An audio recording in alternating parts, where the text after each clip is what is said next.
So, when Marseille and Liverpool face off, you have to understand it is never just 90 minutes of football. Nope, it's a clash of identities. It's really a battle between two cities that are, in a lot of ways, just looking at their own reflection across the water. Okay, let's dive into this. A rivalry that was forged by the sea and fought on the pitch. All right, first up, let's get right into the thick of it, the action on the pitch. I mean, every single time these two giants meet, there's an intensity you can literally feel right through the screen. The stakes are always just sky high, you know? It's all driven by that raw passion from the stands and just pure, unfiltered pride on the field.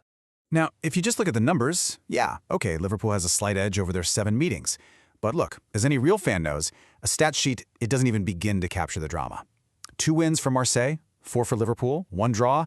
That's barely scratching the surface of the real story here. And this quote, from a classic UEFA Cup tie, it perfectly shows you why those stats don't really matter. See that phrase, controversial circumstances? That is the key. These matches are just built on controversy, on red cards, on unbelievable comebacks. These are the moments that people argue about for years. It's the kind of rivalry where you just know anything can happen. And, let's be honest, it probably will. So, what is behind all this fire? Well, to really, truly get this rivalry, we've got to leave the stadium for a minute and head down to the docks. The real story here, it doesn't begin with a football. It begins with a shipping container. It's a fascinating question, isn't it? Because when you really strip everything else away, you find that the core identities of both Marseille and Liverpool were forged in the exact same fire.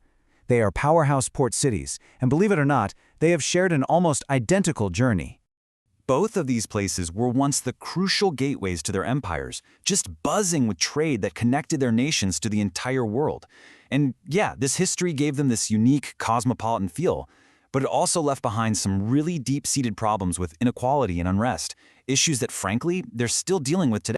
I mean, just look at this timeline for a second. Their histories run on almost perfectly parallel tracks. In the 19th century, they were at the absolute height of their power. But then, containerization comes along in the mid-20th century, and it just changes everything. By the 1970s, both cities were in a really steep economic decline as their main industries basically disappeared.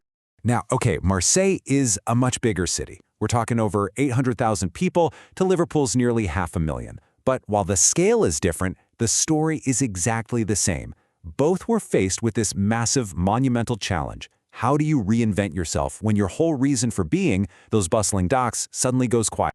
So how did they fight back? Well, this is where it gets really interesting. In their struggle for a new identity, both cities, completely independently, landed on the exact same solution: culture. They both decided to play the regeneration game, using arts and culture to try and completely rebrand their post-industrial image. And it is absolutely no coincidence that both were named European Capital of Culture within a few years of each other. This really prestigious title, it became the centerpiece of their comeback plans. You could say it was their golden ticket, a chance to signal a rebirth to the world, pull in tourists, and spark some desperately needed investment. And what's really fascinating is the language they use to describe their goals. Liverpool wanted to confirm its status as a premier city. Marseille wanted to realize its undeveloped potential. You see? Both of those speak to this sense of unfulfilled glory, a feeling that they needed to reclaim a status that they'd lost. But this observation, this really gets to the heart of the tension. Because behind all the shiny new museums and the big cultural events, the reality for a lot of residents was completely different. These big top-down regeneration projects, they often just papered over deep-rooted problems, creating this huge gap between the city's glossy new brand and what it was actually like to live there.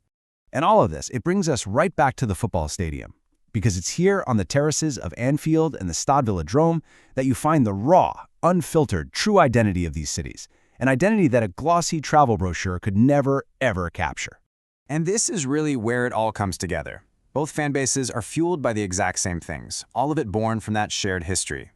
They're proudly working class, fiercely independent, and they feel like they are a world away from the centers of power in London and Paris. All of this creates that powerful, resilient, us-against-the-world mentality. It is the very lifeblood of their football club. You know, that connection isn't just symbolic either. Sometimes it becomes real, embodied by a single player. Take the French striker Djibril Cissé. He's one of the very few who had the totally unique experience of wearing the famous colors of both of these incredible port city clubs. So ultimately, it all comes down to this. You simply cannot separate the football from the city. It's impossible. The story of Olympique de Marseille and Liverpool FC is completely and forever tied to the story of their waterfronts. The grit of the dock workers, that deep pride in a global past, and that defiant struggle for a new future, all of that emotion, all of that history is just unleashed every single time these two teams walk out onto the pitch. It is a pure reflection of who they are. And that leaves us with one fascinating question for the future, doesn't it? This is a rivalry that was born from the sea. So as these two great port cities continue to change and reinvent themselves, how will their battle on the football pitch evolve right along with them? Well, one thing's for sure. It will always reflect their changing fortunes, forever linked by the tides of their shared history.